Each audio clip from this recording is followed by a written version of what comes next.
Your hair needs to be at least a centimeter long to actually wax and remove.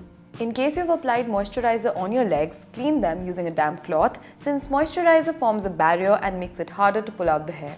Apply powder on your legs to absorb any excess moisture so the wax and the strip can stick properly. Once the wax is mildly hot, apply it on your legs using a stick. Be careful though, you don't want to burn yourself.